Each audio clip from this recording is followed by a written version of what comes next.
गुरु परंपरा योग संस्थान में सभी लोगों का स्वागत है।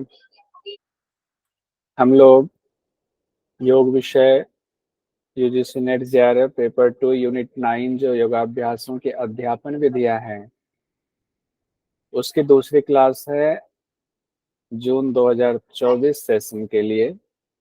कल हम लोगों ने ये देखा था योग को कितने वर्ग में रखा गया है, इसका वर्गीकरण कैसे किया गया है। तो हमने देखा था 6 वर्ग में बांटा गया है।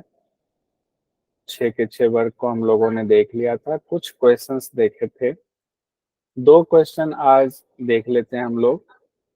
ये जून 2020 में पूछा गया था। देखिएगा क्वेश्चन ध्यान से। प्राणायाम का अभ्यास मुख्य रूप से किस पर नियंत्रण प्रदान करता है, ये पूछा गया क्वेश्चन है जून 2020 में। Autonomous nervous system, central nervous system, sympathetic nervous system, parasympathetic nervous system. A autonomous तो हम लोगों ने पढ़ा था प्राणायाम का अभ्यास ऑटोनॉमस नर्वस सिस्टम को इस पर प्रभाव डालता है। तो ये पहला वाला आंसर सही है। अगर हम ध्यान से पढ़ेंगे क्वेश्चन नहीं छूटेगा, क्योंकि पीवाईक्यू भी हम अलग से भी करवाते हैं और साथ में भी सारे क्वेश्चंस जो अलग अलग साल पूछे गए हैं उसको भी ले लेते हैं। एक क्वेश्चन और जून 2020 में ही पूछा गया था। देखिए कितना बढ़िया क्वेश्चन है और पढ़ा भी है हम लोगों ने। बहुत सिंपल है। योगाभ्यासों के अध्यापन विधियां के मुताबिक अनुसार किन आसनों के अभ्यास से निश्चल खिंचाव और पेशियों में स्वस्थ तान होता है? शरीर संवर्धनात्मक। संवर्धनात्मक ऑप्शन थ्री। ऑप्शन 3 आप लोगों ने पढ़ने भी नहीं दिया, पहले बता दिया। संवर्धनात्मक, बहुत सुंदर, बहुत अच्छा। ध्यानात्मक से तो होगा नहीं, उसमें तो ध्यान मतलब उस स्थिति वाला, शिथिलात्मक वाला भी नहीं है, संवर्धनात्मक वाला। बढ़िया, तीसरा वाला ऑप्शन। चलिए फिर इसका मतलब है कि जितने लोगों ने पढ़ा अच्छे से पढ़ा। तो आज हम लोग कल तक जहां तक पढ़ लिया हुआ था उससे आगे बढ़ते हैं। आज आज हम लोग अध्यापन विधियां भी पढ़ेंगे, अर्थ और उसका कार्य क्षेत्र देखेंगे। ये हेडर है। तो इसमें क्या क्या देखना है, सबसे पहले हम ये देखते हैं अध्यापन जो है वो शैक्षणिक प्रक्रिया का एक भाग है और उसके कई घटक होते हैं, कई अंग होते हैं। यानी कि उसमें कई चीजें सम्मिलित होते हैं। जैसे एक कंपनी है तो उस कंपनी में कई डिपार्टमेंट्स होते हैं। सबको मिला करके वो कंपनी ओवरऑल एक दूसरे पर, एक डिपार्टमेंट दूसरे पर निर्भर होता है, एक दूसरे को सपोर्ट करता है, तब जाकर के पूरी एक संरचना तैयार होती है। तो अध्यापन की के दौरान कि कौन कौन से अंग इसके हैं जो एक दूसरे को मदद करता है, तब जाकर के ये कंप्लीट प्रक्रिया पूरी होती है। तो उसमें है, पहले तो अध्यापन ही एक अपने आप में घटक है। यानी कि हम किस चीज को पढ़ा रहे हैं, हम कुछ सीख रहे हैं, उसकी विधियां क्या है, किस टेक्निक से हम सीख रहे हैं, ये जो पूरी प्रक्रिया है उसको अध्यापन कहते हैं। उसमें आता है अधिगम। अब उससे और थोड़ा सा ये विस्तृत हुआ, विस्तृत से थोड़ा सा अंदर अगर आते जाएं पर्टिकुलर पे, तो अधिगम है, सीखना है। उसके बाद है अध्यापक। पढ़ा कौन रहा है, अध्यापन की प्रक्रिया में मुख्य रोल कौन निभा रहा है, कौन अधिगम करा रहा है, तो वो है अध्यापक। और कौन अधिगम कर रहा है, वो है छात्र। तो छात्र जिज्ञासु है और अध्यापक उनकी जिज्ञासा को शांत भी करता है और उनकी जिज्ञासा को और बढ़ाता भी है। तो इस तरह से अध्यापक और छात्र अधिगम के दो महत्वपूर्ण अंग हैं। उसके बाद आता है विषय वस्तु, कि क्या सीखा जा रहा है, कि विषय वस्तु क्या है, क्या सीखा जा रहा है। योग विषय है तो योग विषय में आसन, प्राणायाम, ध्यान, या कोई थियोरी पेपर सीख रहे हैं आसन से संबंधित, आसन का प्रैक्टिकल सीख रहे हैं। प्राणायाम है तो प्राणायाम की थियोरी सीख रहे हैं, कि प्राणायाम का प्रैक्टिकल सीख रहे हैं। तो विषय वस्तु क्या है। उसके बाद है छठा पर्यावरण, यानी कि एनवायरनमेंट जिसको कहते हैं, परिस्थिति, कि किस परिवेश में पूरी प्रक्रिया संचालित की जा रही है। ऐसा तो नहीं है कि अब कहीं भी योग का अभ्यास शुरू कर देंगे, सड़क पे शुरू कर देंगे, खुले में ऐसे ही शुरू कर देंगे। उसके लिए एक कमरा चाहिए, कमरा भी बहुत गर्म नहीं होना चाहिए, ठंडा नहीं होना चाहिए, वातावरण अच्छा होना चाहिए। अगर उसमें योग की क्रियात्मक अभ्यास कर रहे हैं, तो उसमें मैट बिछाने के लिए पर्याप्त जगह होनी चाहिए। तो इस तरह के जो तमाम चीज़ें हैं, वो पर्यावरण में आते हैं। इसमें बहुत सारी चीज़ें जिसको हम बाद में डिटेल में पढ़ेंगे। तो हमने क्या देखा कि अध्यापन यानी शैक्षणिक प्रक्रिया का एक जो भाग है अध्यापन, उसके महत्वपूर्ण घटक के बारे में जो इस पुस्तक में बताया गया है, योगाभ्यासों के अध्यापन विधि पुस्तक में, तो 6 घटक बताया गया। ये ध्यान रखिए, कितने घटक बताए गए हैं? 6 घटक बताए गए। एक तो अध्यापन को ही पहला घटक लिया गया है, दूसरा अधिगम को लिया गया है, तीसरा अध्यापक को लिया गया है, चौथा छात्र को लिया गया है, पांचवा विषय वस्तु और छठा पर्यावरण यानी परिस्थिति को लिया गया है। ठीक है, तो 6 उसके घटक हुए।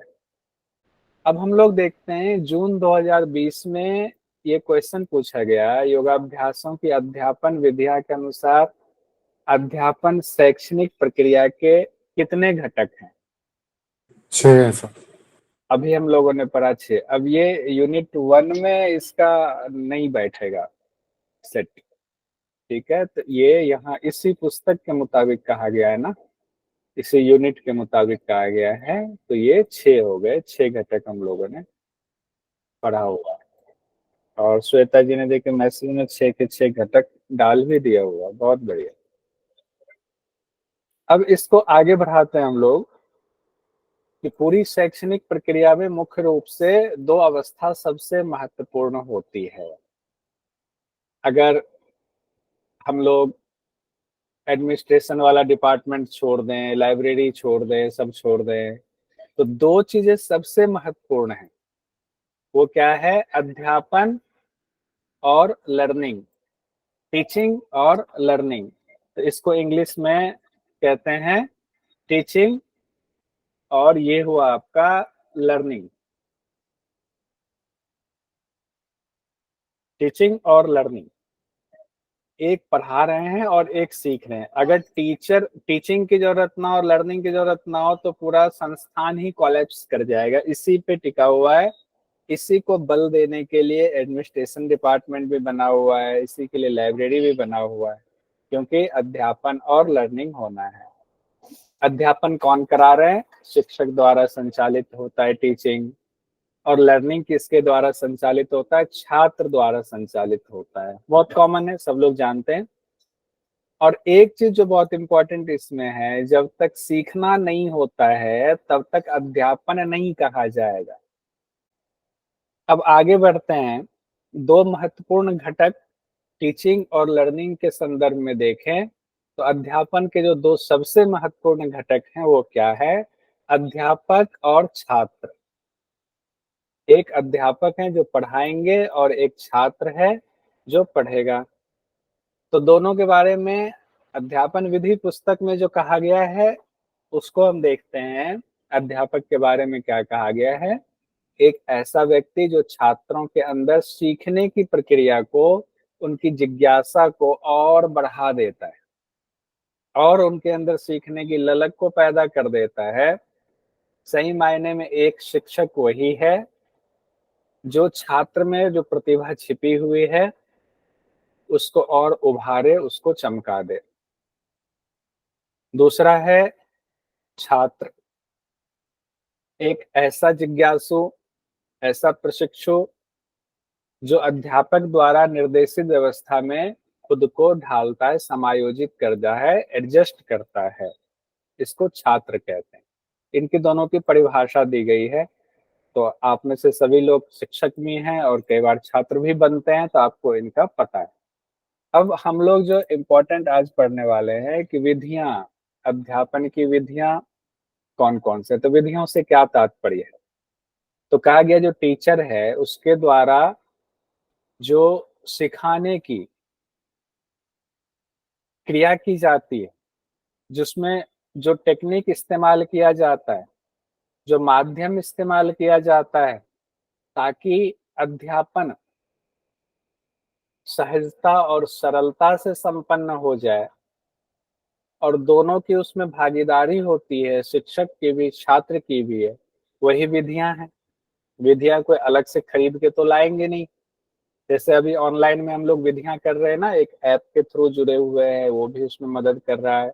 हमने स्लाइड्स आपके सामने चलाया हुआ है, पीडीएफ लगाया हुआ है, उसमें हमने कलर लगाया हुआ है ताकि उस पर ज्यादा फोकस जाए, उसको देखें। और फिर आप हैंड रेज करते हैं तो हम पूछते हैं कि बताओ क्या कहना चाह रहे हो आप। तो दोनों तरफ से संवाद भी हो रहा है, ताकि ये पूरी प्रक्रिया संपन्न हो, सहजता और सरलता से संपन्न हो जाए, समझ में आ जाए। इसीलिए इस विधि का इस्तेमाल किया गया। नहीं तो हम क्या करते, अगर इस विधि का इस्तेमाल नहीं करते तो क्या करते, हम सब लोग एक साथ फोन पर ही जुड़ जाते, एक दूसरे को कॉन्फ्रेंस में ले लेते और पढ़ाना शुरू कर देते। लेकिन वो बहुत सहज सरल नहीं होता, उसमें पीडीएफ सामने नहीं आता, उसमें सरलता से नहीं कर पाते। एक तरह से विधि हो गया। अध्यापन है क्या? अध्यापन यानी टीचिंग एक ऐसा विज्ञान है जिसमें किन्हीं सिद्धांतों पर आधारित सिखाने की तर्कपूर्ण व्यवस्था होती है। यानी कि अध्यापन एक कला है, एक आर्ट है कि अलग अलग तरीके से सिखाते हैं। जैसे कि मैं बीच में सिखा रहा हूँ सपोज करें, और एक क्वेश्चन किसी से पूछ लिया, तो बाकी लोग जैसे रामायण सुन रहे हैं, तो अपने काम में लगे, जब पूछ दिया तो वो आदमी सचेत हो जाता है, और दूसरे बाकी लोग भी सचेत हो जाते हैं कि हो सकता है मेरा भी नंबर, मुझसे भी ना पूछने, तो वो सचेत होके तुरंत रिकॉल करते हैं क्या पढ़ाया गया था। तो ये एक कला होती है जो आप भी इस्तेमाल करते हैं। अब अध्यापन में दो चीजें योग के संदर्भ में हम देख रहे हैं, दो चीजें बहुत महत्वपूर्ण है। एक थ्योरी पक्ष है, जिसको थ्योरी कहते हैं, और एक प्रैक्टिकल है। यानी कि एक सैद्धांतिक पक्ष है और एक व्यवहारिक पक्ष है। कहते हैं ना थ्योरी और प्रैक्टिकल। हम लोग कॉलेजेस में पढ़े हुए हैं, तो थ्योरी पेपर पढ़ लिया, और प्रैक्टिकल के लिए कहते हैं केमिस्ट्री का है तो लैब में जाके प्रैक्टिकल करना है, प्रैक्टिकल सीखना है। तो अध्यापन के दो वर्ग किए गए हैं, ध्यान रखिएगा, अगर एग्जाम में आ जाए अध्यापन के दो वर्ग, तो दो वर्ग कौन से हो गए? एक सैद्धांतिक पक्ष हो गया, थ्योरेटिकल, और दूसरा प्रैक्टिकल, व्यवहारिक पक्ष। योग के संदर्भ में यहाँ बात हो रही थी, योग के संदर्भ, योग का भी थ्योरी है और योग का भी प्रैक्टिकल है। एक में हम आपको सिद्धांत बताते हैं, दूसरे में उसके योग के अभ्यासों को कराते हैं।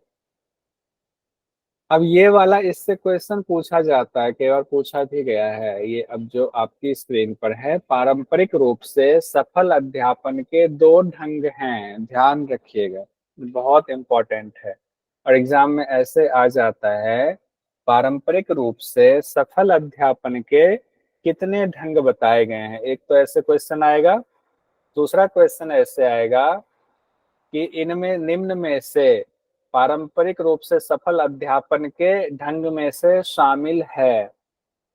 जब हमें पता हो कितने ढंग, पारंपरिक रूप से ये शब्द दिया रहता है और सफल अध्यापन भी दिया रहता है, तो इसके दो ढंग हैं, एक अध्यापक केंद्रित और एक छात्र केंद्रित। इसको कहते हैं, एक को कहते हैं टीचर सेंट्रिक, एक कहते हैं स्टूडेंट सेंट्रिक। ध्यान रखिए, दोनों इंग्लिश में भी रहेगा, हिंदी में भी रहेगा। एक है टीचर सेंट्रिक मेथड और दूसरा है छात्र सेंट्रिक मेथड। एक हो गया हिंदी में अध्यापक केंद्रित मेथड, दूसरा छात्र केंद्रित मेथड। अध्यापक केंद्रित मेथड में क्या होता है, ये पहले जमाने में सबसे ज्यादा प्रचलित होता था, आज भी होता है, लेकिन अब इसकी मात्रा थोड़ी कम होती चली जा रही है। अध्यापक केंद्रित मेथड में क्या होता है कि अध्यापक ही सर्वे सर्वा होते हैं, उन्हीं की का इम्पोर्टेंट, उन्हीं को ध्यान में रखते हुए शिक्षा पद्धति को का ढांचा पूरा गढ़ा जाता है। जैसे प्राचीन समय में गुरु ही सब कुछ है, गुरु जो कह रहे हैं वही ब्रह्म लकीर है। उसी पर आपको चलना है, उसमें ना हा ना ना कुछ भी नहीं, गुरु के हिसाब से बस, गुरु ही भगवान, गुरु ही सब कुछ है। और खासकर योग के लिए तो अध्यापक केंद्रित विधि ही सब कुछ रहा है प्राचीन समय से। और छात्र केंद्रित विधि जो है, ये वैज्ञानिक विचारधारा के हिसाब से है, साइंटिफिक मेथड के हिसाब से है, जिसमें कि हम स्टूडेंट को, यानी स्टूडेंट सेंट्रिक होता है, उसी पर सब कुछ ध्यान दिया जाता है कि स्टूडेंट को समझ में आ रहा है कि नहीं, स्टूडेंट कमजोर है क्या, उसके मनोवैज्ञानिक स्थिति क्या है, उसको भी देखना है। यानी कि हमें टीचर को उतना इम्पोर्टेंस ना दे करके छात्र को इम्पोर्टेंस देना है कि उसकी क्या जरूरत है, छात्र की को कौन सा माहौल चाहिए, कौन सी विधि उसके लिए ज्यादा इम्पोर्टेंट रखती है। अब इसमें एक चीज ध्यान रखिए, अगर आए कि प्राचीन समय में कौन सी शिक्षण विधि ज्यादा मशहूर रही है, तो अध्यापक केंद्रित होगा, शिक्षक केंद्रित होगा, टीचर सेंट्रिक होगा। और आधुनिक शिक्षा पद्धति किस पर जोर देती है, किस पर आधारित है, तो छात्र केंद्रित पद्धति पर आधारित है, स्टूडेंट सेंट्रिक पद्धति पर आधारित है। तो अब इससे संबंधित क्वेश्चन आ जाएगा, कई तरीके से आएगा। जो सबसे इम्पोर्टेंट है, समग्र अध्यापन अधिगम प्रक्रिया में, यानी कि आजकल जो है, से पूछ दिया जाएगा। जनरली भी उधर भी अगर यूनिट पेपर 1 में भी आप देखें कि आपकी आधुनिक शिक्षा पद्धति छात्र केंद्रित है या अध्यापक केंद्रित है, तो कौन सा है, छात्र केंद्रित है। इसको तो एकदम गांठ बांध लीजिए, यही आंसर सही है, छात्र केंद्रित ही होगा। अब इसके क्वेश्चंस भी देख लेते हैं। योग अभ्यासन की अध्यापन विद्या पुस्तक के मुताबिक शैक्षणिक प्रक्रिया होता है छात्र केंद्रित, शिक्षक केंद्रित, पर्यावरण केंद्रित, विषय वस्तु केंद्रित। किसमें होगा, केंद्रित। छात्र केंद्रित होगा, छात्र यही केंद्रित। आंसर सही है। इसमें कहीं इधर उधर हिलिएगा मत। लेकिन अगर इसमें आ जाए प्राचीन समय के मुताबिक, तब शिक्षक केंद्रित हो जाएगा। अब देखिए 2020 में क्वेश्चन पूछा गया, योगाभ्यासों की अध्यापन विधियां के अनुसार पारंपरिक रूप से सफल अध्यापन के कितने प्रकार बताए गए। 2 2 अब देखिए एक शब्द है ना, पारंपरिक रूप से और सफल अध्यापन। जब ऊपर हमने लिखा था तो हमने कहा थे दोनों शब्द याद रखिएगा, पारंपरिक रूप से, सफल अध्यापन। दो कौन से हैं, शिक्षक केंद्रित, टीचर सेंटर्ड और स्टूडेंट सेंटर्ड। बहुत बढ़िया, बहुत अच्छा, विकास जी ने भी और श्वेता जी ने भी, बहुत बढ़िया। अब हम लोग अध्यापन की विधियां पर आते हैं, विधि पर आई जाते हैं, उसके आसपास आस पड़ोस बहुत चर्चा हो गई। अब डायरेक्ट आते हैं, ये भी याद करने वाली चीज है यहाँ कि योगाभ्यासों की अध्यापन विधि पुस्तक के मुताबिक अध्यापन के की कितनी विधियां बताई गई हैं। तो देखिए अध्यापन की बहुत सारी विधियां हैं और पुस्तक में ऐसा लिखा हुआ है कि कुछ विधियों की हम चर्चा करते हैं, तो 7 विधियों की चर्चा की गई है। और एग्जाम में आ सकता है कि कितनी विधियां बताई गई हैं, तो 7 विधियां बताई गई हैं अध्यापन की। कहाँ पर, योग अभ्यासों की अध्यापन विधि पुस्तक में। अब इसका मतलब ये नहीं है कि 7 ही विधियां होती हैं, बहुत सारी विधियां हैं, उसमें साफ साफ लिखा है। हम कुछ विधियों की चर्चा कर रहे हैं। व्याख्यान विधि, लेक्चर मेथड, निर्देशन अनुक्रिया विधि, रिस्पॉन्स टू इंस्ट्रक्शन मेथड, वैयक्तिक निर्देशन विधि, इंडिविजुअल इंस्ट्रक्शन मेथड, समूह चर्चा विधि जिसको कहते हैं ग्रुप डिस्कशन मेथड, निर्देशित अभ्यास विधि, असाइनमेंट वाला इसमें आता है निर्देशित अभ्यास विधि में, परियोजना विधि, प्रोजेक्ट मेथड, प्रदर्शन विधि, डेमोन्स्ट्रेशन वाला। तो ये 7 विधि बताई गई है, ये 7 हमें ध्यान रखना चाहिए। तो कितनी विधियां हैं, 7, ये ध्यान रखें। शालिनी जी कुछ कह रही क्या। हाँ सर, ये थोड़ा सा इसमें कंफ्यूज जाते हैं, ये अध्यापन की विधियां ये भी हैं और वो पीछे भी सर अध्यापन की विधियां हैं। अगर नंबर पूछा जाए तो फिर कहाँ पे और कहाँ विधियां, विधियां और कहाँ और है। आगे जो अभी ये पढ़ा है ना शैक्षणिक, सर उसमें भी अध्यापन विधियां ही लिखा हुआ है ऊपर हेडिंग में। अध्यापन विधियां, अर्थ एवं कार्य क्षेत्र, इसमें सब कुछ है। यहाँ देखिए ये है ना, कि इसके महत्वपूर्ण घटक यानी अंग हैं। अच्छा सर, ये ओवरऑल टॉपिक का लिखा हुआ है, ठीक है सर। हाँ, ये ओवरऑल टॉपिक का लिखा है। ठीक है सर, इसी में से कंफ्यूज हो रहे थे हम कि ये क्या करें अच्छा इसमें। अच्छा, ठीक, अच्छा किया पूछ लिया, अगर किन्हीं लोगों का और होता उनका भी क्लियर हो गया। ये 6 जो हाँ है सर, ना, मेरा भी था। ये 6 घटक हो गया, बहुत अच्छा। ऐसे पूछा कि हैंड रेज कीजिए तो कभी ना कभी तो ध्यान जाएगा ही हैंड रेज पर। ये 6 घटक हैं और 7 जो है अध्यापन विधि हो गया, ठीक है। ठीक है सर, ठीक है सर। और 2 ढंग बताया गया, ठीक है, और उसमें भी सफल अध्यापन के 2 ढंग है पारंपरिक रूप से। Thank you sir. ठीक है, अब ये अध्यापन की 7 विधियां हम लोगों ने देख लिया इसको। अब अगर एग्जाम में आ जाए योग अभ्यासों की अध्यापन विधियां पुस्तक के मुताबिक कितनी अध्यापन विधियों की चर्चा की गई है, तो 6 अब नहीं करेंगे हम लोग, कितना करेंगे, 7 अध्यापन विधि इस पुस्तक में बताई गई है। पहला जो हमारा है लेक्चर मेथड। लेक्चर मेथड में, जिसको कि हिंदी में व्याख्यान विधि कहते हैं, ये औपचारिक अध्यापन की सबसे प्राचीन विधि है।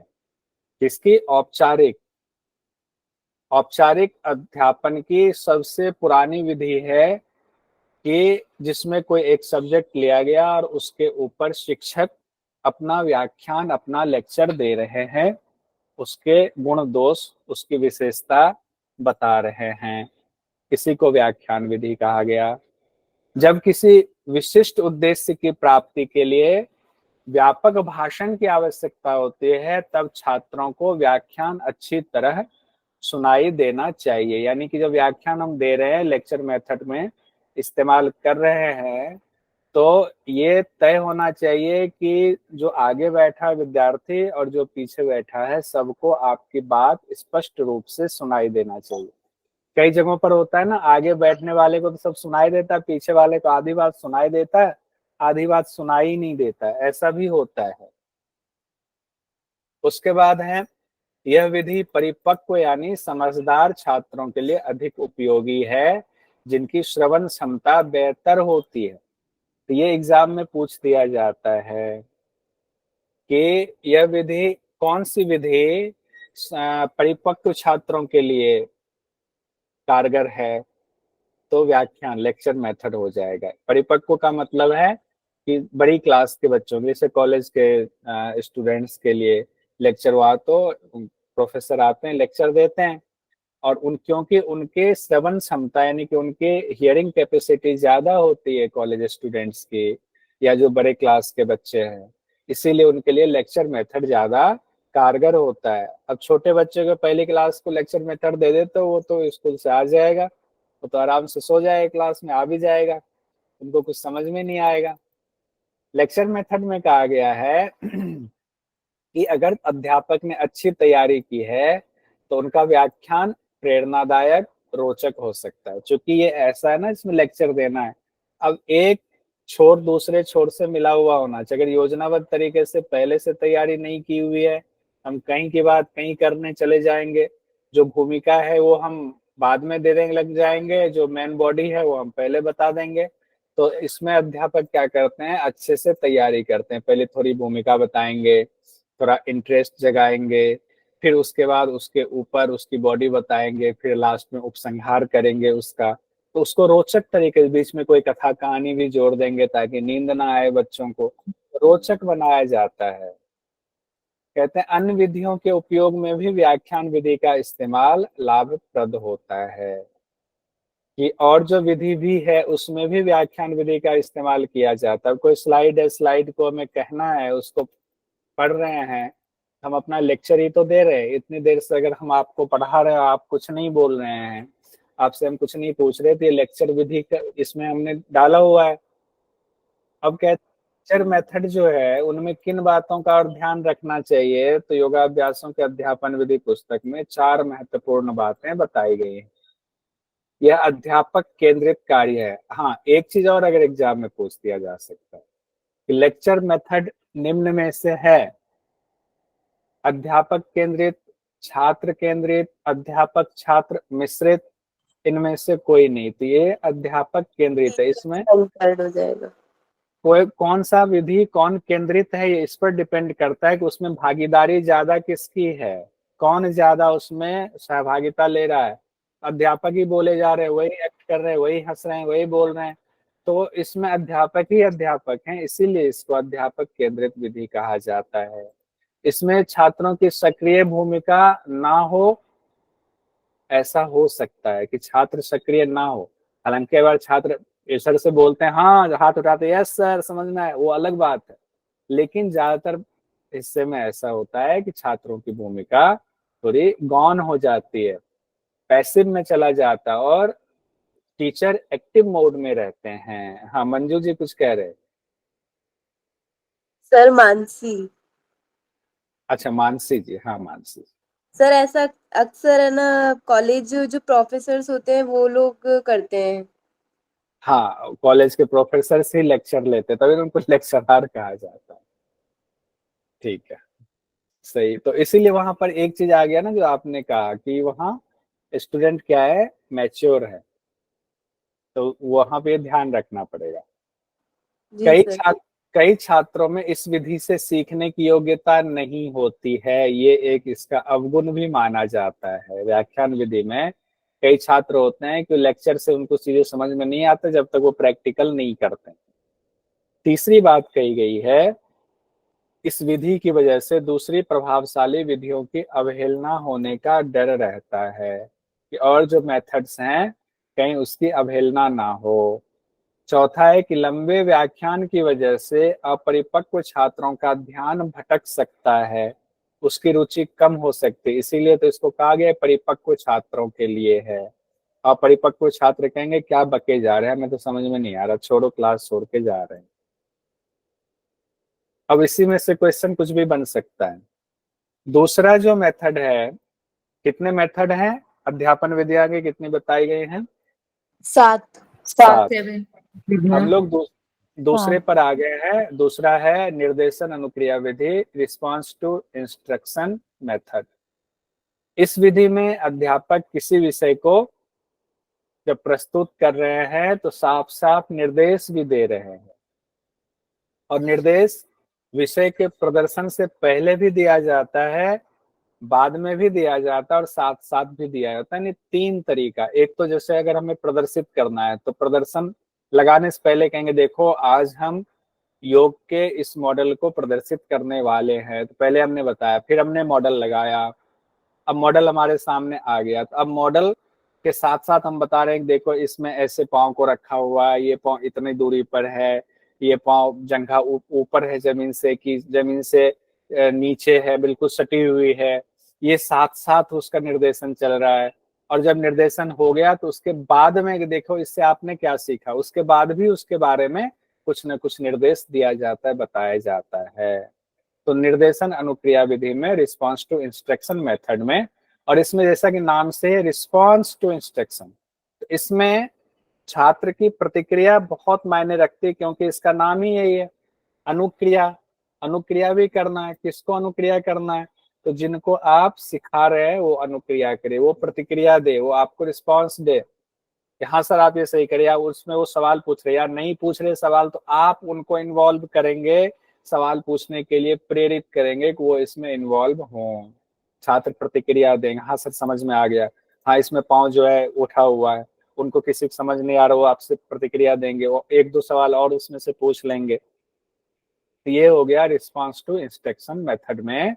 इसमें आगे कहा गया छात्रों की समस्याओं पर ध्यान देने के बाद इस विधि से अच्छा लाभ उठाया जा सकता है। छात्रों की समस्याओं पर ध्यान की बात क्यों आई, क्योंकि इसमें रिस्पांस की बात आई।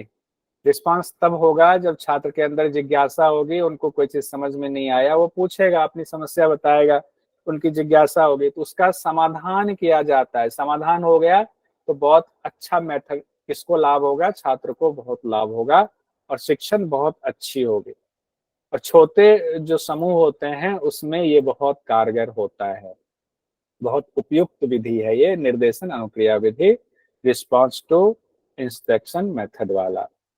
अब है वैयक्तिक निर्देशन विधि।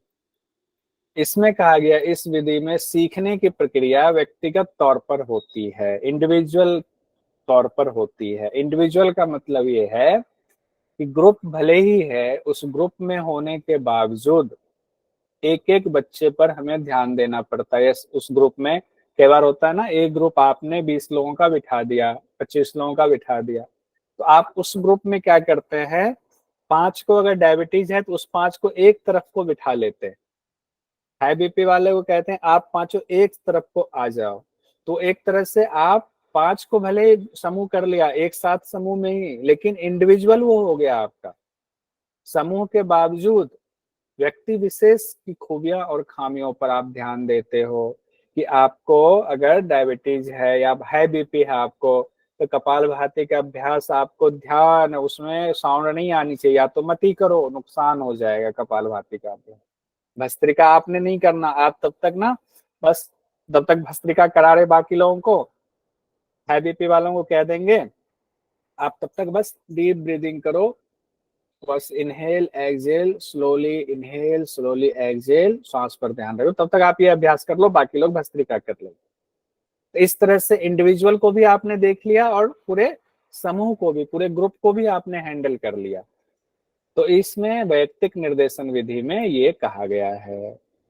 अब आगे आते हैं ग्रुप डिस्कशन मेथड में, समूह चर्चा विधि में। यह एक ऐसी शैक्षणिक तकनीक है जिसमें किसी समस्या का समाधान ढूंढने के लिए ग्रुप बनाया जाता है। और ये ग्रुप ऐसा होता है कि ग्रुप होने के बावजूद इसमें भी पर्सनल लेवल पर यानी वैयक्तिक लेवल पर विशेष ध्यान दिया जाता है। यानी कि समूह और व्यक्ति दोनों का इसमें महत्व होता है और दोनों का विकास होता है। और व्यक्ति का विकास क्यों इसमें होता है, कैसे होता है, तो समूह के द्वारा ही व्यक्ति का विकास होता है। उसको उसके अंदर ये कला उत्पन्न होती है, हमें ग्रुप में कैसे सरवाइव करना है, ग्रुप के क्या नियम कानून होते हैं, उस मूल्य को, उसके वैल्यूज को हम सीख पाते हैं।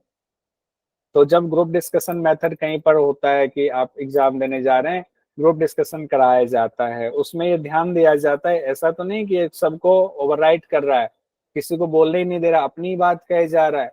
कोई होता है उसमें कंट्रोल करता है कि नहीं आप भी बोलो, सबको बोलने दो, थोड़ा थोड़ा समय करके, तो अच्छा माना जाता है कि नहीं ये एक ग्रुप को अच्छे से संचालित कर सकता है। तो उसमें समूह में होने के बावजूद भी आपका वैयक्तिक विकास, आपके मॉरल वैल्यूज का पर ध्यान दिया जाता है, उसका संवर्धन होता है।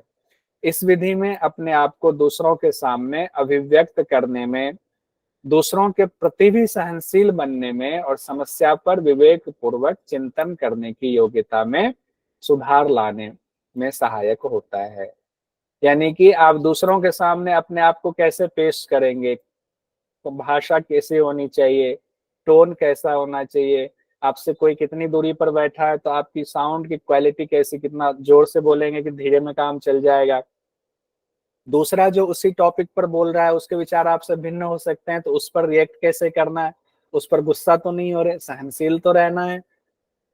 और अगर कोई समस्या है तो दूसरे की बात को भी सुन करके और अपनी भी बात की, अगर दूसरे ने कुछ अच्छी बात कही, आपकी किसी बात को काटा है तो आपकी गलत बात को एक्सेप्ट करना, उसकी अच्छी बात को एक्सेप्ट करना, उसके बाद एक निष्कर्ष पर पहुंचना, तो उसको विवेकपूर्ण चिंतन कहते हैं। तो ये सारी चीजें आपके अंदर डेवलप होती हैं ग्रुप डिस्कशन मेथड में।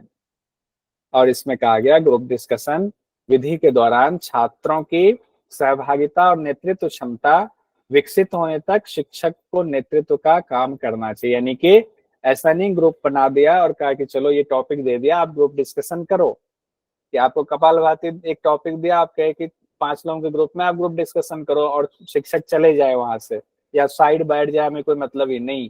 शुरुआत में उसके नियम कानून शिक्षक को बताना है, शुरुआत में उसका नेतृत्व करना और बाद में छोड़ करके साइड हट जाना है कि अब देखते हैं जो मैंने बताया उसका पालन हो रहा है कि नहीं हो रहा है, कहीं कमी है तो फिर बताएं।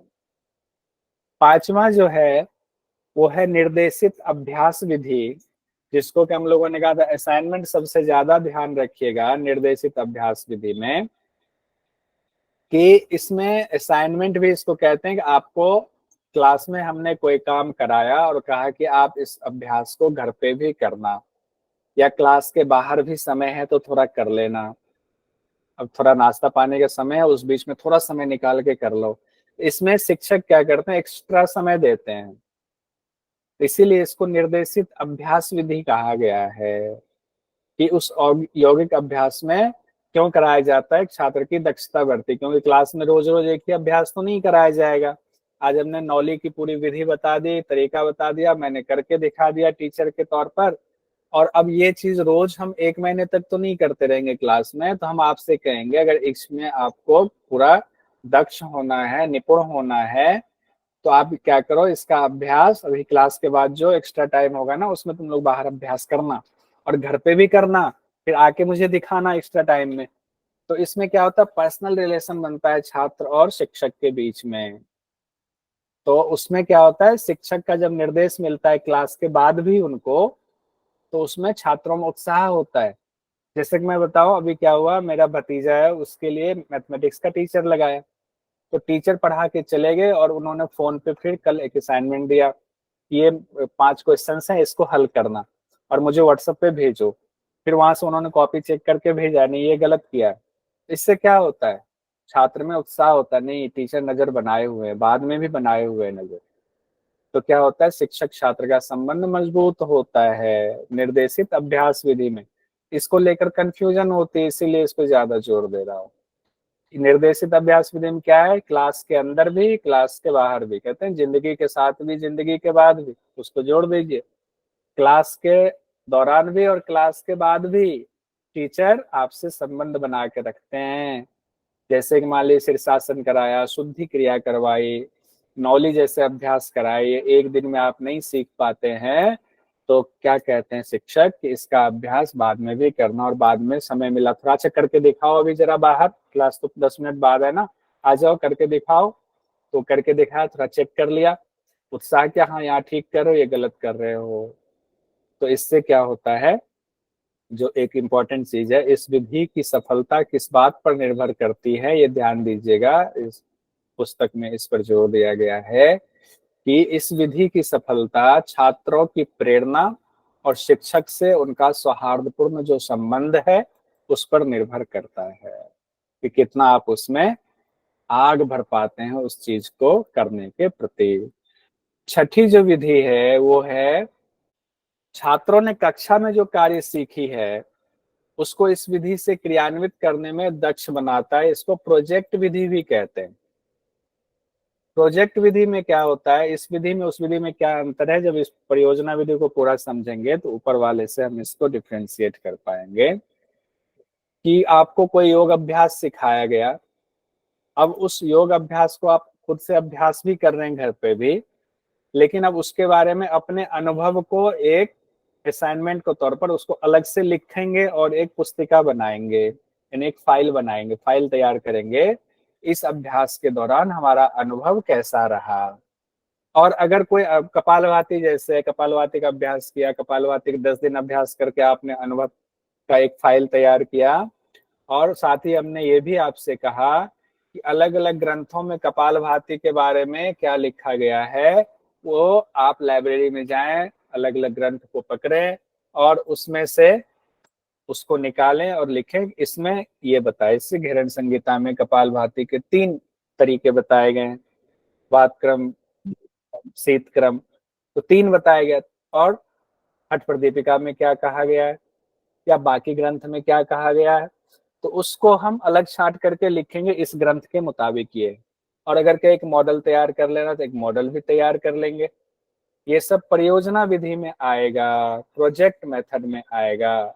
और फिर जब ये सब तैयार हो गया आपका, तो अब हम आपको कहेंगे अब क्लास में एक एक छात्र इसको आज जो प्रोजेक्ट आपने तैयार किया, जो शास्त्र के मुताबिक जो अपना अनुभव है, उसको अब प्रेजेंट कीजिए, प्रदर्शित कीजिए, और उस के ऊपर आप 2 मिनट का, सबको 2-2 मिनट का समय है, अपना प्रोजेक्ट लेकर के उस पर व्याख्या कीजिए।